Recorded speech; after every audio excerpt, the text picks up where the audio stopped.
All right, I believe we are live. Happy Friday, everyone. I'm Jesse Mechling, Director of Education at the Center for Coastal Studies, located in Provincetown, Massachusetts. And this is the Friday version of Cool Marine Animals I Have Seen. Since it's the end of the week, and I know that during this time of Corona, maybe it doesn't seem like the end of the week as one day sort of blends into the next, but it is Friday. And since it's Friday, I thought we'd end the week with a really, really cool animal, one of the coolest animals certainly on the planet, the ocean's top predator, one of the smartest creatures on our planet, and one who's really only has one threat, and that's from humans and what we do to its environment. And of course, uh, you might all know that I'm talking about the killer whale, or orca. I've had the pleasure of seeing orcas twice in the wild. Once when I was 14, a long time ago, and the last time about 13 years ago, just before my son was born, from a kayak in the state of Washington. They were amazing experiences. These animals are the top of the ocean's food chain. They're found throughout the world's oceans. They're probably the most familiar species of cetacean known to all of us, um, most likely due to the many years that they've been held in captivity in places like SeaWorld and around the world. It's marine lands. They're the longest studied cetacean in the world. People have been studying them for more than 50 years and probably have the closest connection to humans and all other cetacean species. They, of course, are mammals just like um, all other whales. They are odontocetes or toothed whales. They're actually members of the dolphin family. In fact, the largest member of the dolphin family. They the whale, the name killer whale actually comes from a Spanish name for Asesina ballena, which actually translates as whale killer, which is a more appropriate name. Their scientific name, Orcanis orca, translates as keeper of the dead, and orca is a type of whale, so keeper of the dead whale. They are certainly amazing animals, and as I said, this connection between humans is very strong. They're Native American tribes and First Nation tribes in Canada have strong spiritual connections to orcas. Some believing that orcas are actually ancient ancestors. So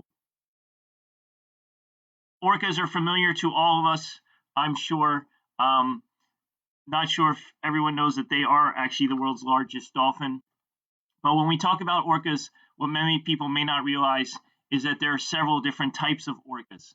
As scientists continue to learn more genetically about these animals, it's possible that one day they'll actually be classified as different species.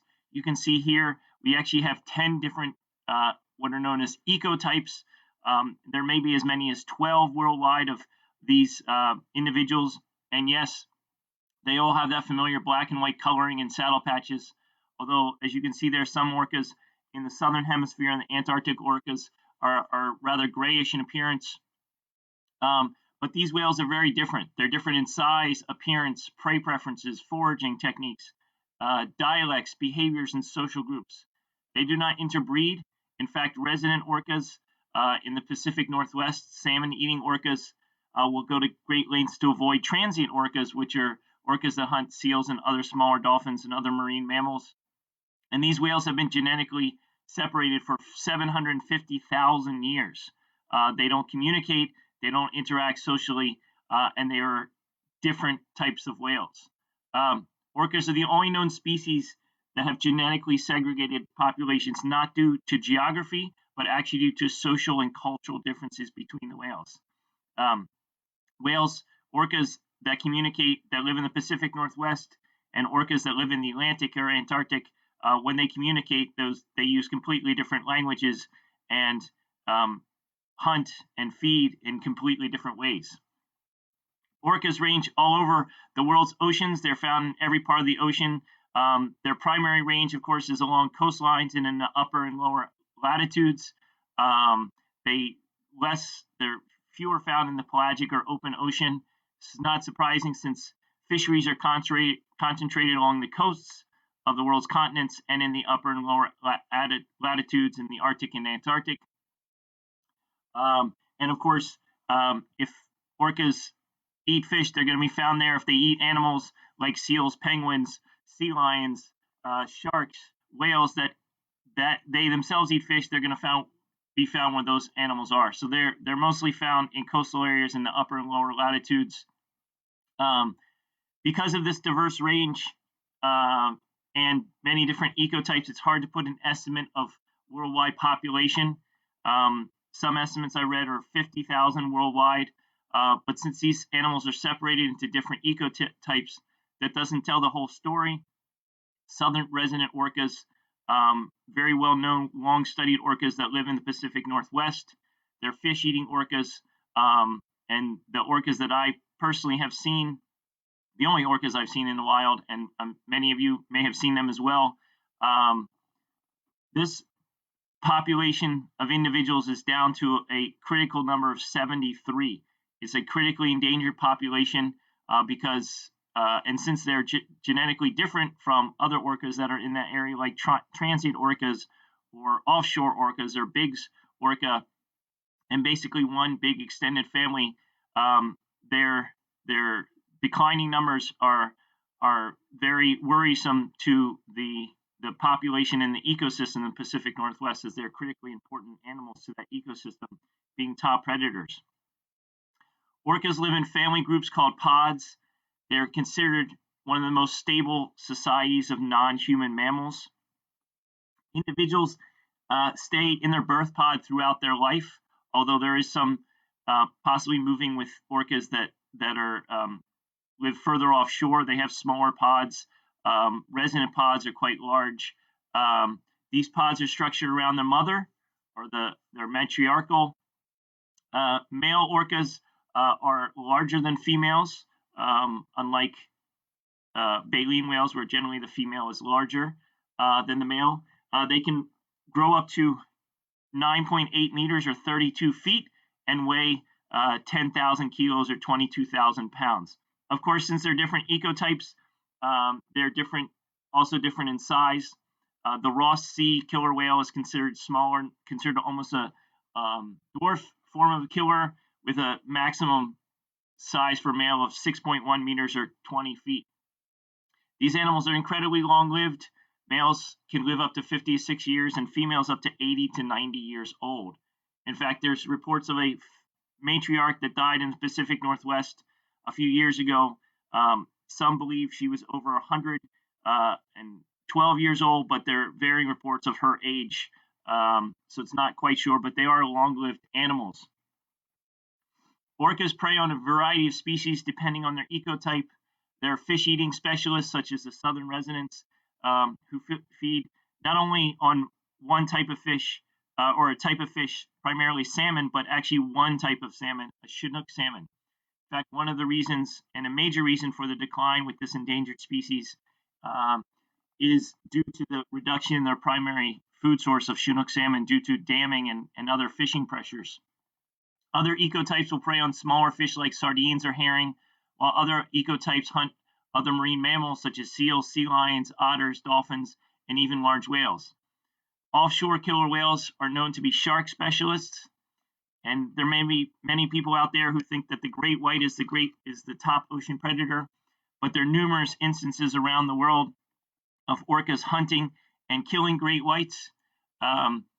This has happened recently in California and even more recently in South Africa.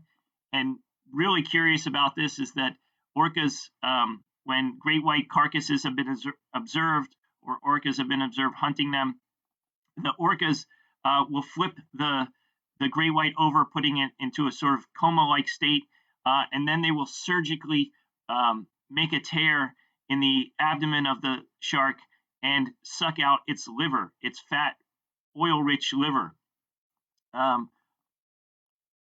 Livers of great whites have a chemical known as squalene that is apparently very good for orcas, and orcas have learned to hunt these great whites and discovered that there's a bounty in the liver and the hearts of these animals.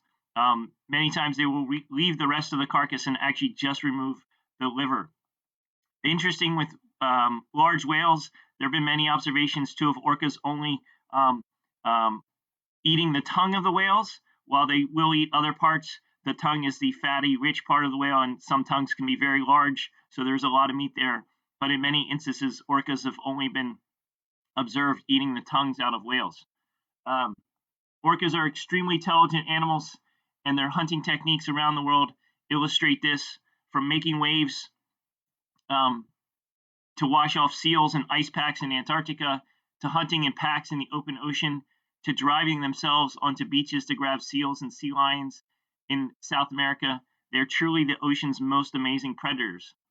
One, of course, that has never caused harm to humans in the wild, even though they could easily do so. There are many threats. There are many threats to orcas, namely food shortages, most notable among the southern right whale, southern resident population in the Pacific Northwest, toxins in the ocean, and because these top predators many of them feed up the food chain, animals accumulate toxins that are found in the water, and they move up the food chain. When some orcas die, they've actually been classified as toxic waste. A orca that washed ashore, I believe last year, off the coast of England, was the most toxic, one of the most toxic orcas ever found. Toxins in the water are a major threat to these animals, as is noise pollution, particularly for groups like the southern residents. Boat traffic and noise pollution is a problem because these animals use echolocation to hunt.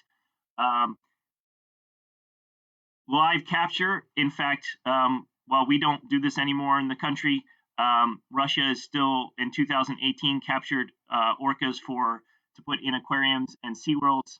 And of course, climate change, which can affect all the food resources of all the many different types of orca ecotypes around the world.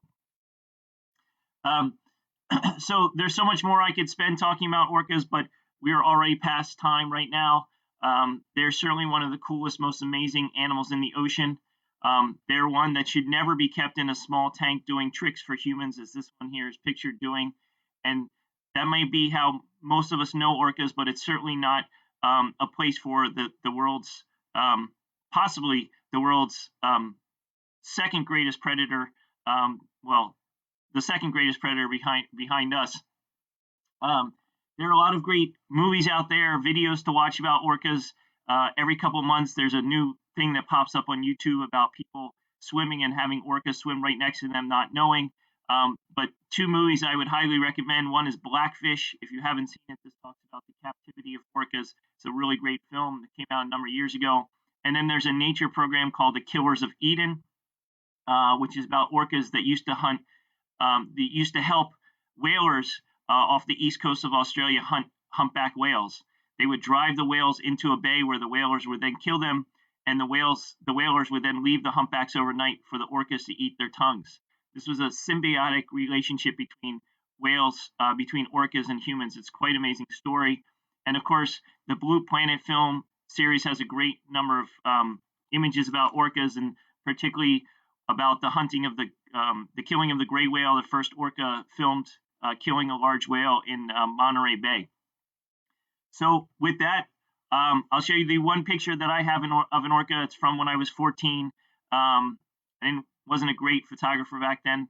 But I want to thank you for joining me today. Thanks for listening about definitely one of the coolest animals in the ocean. I hope wish everyone a safe and happy, healthy weekend. And I hope you join me again on Monday for another version of Cool Marine Animals I've Seen. Enjoy the day. If it's sunny where you are, get outside if you can and get some fresh air, and have a wonderful weekend. Bye now.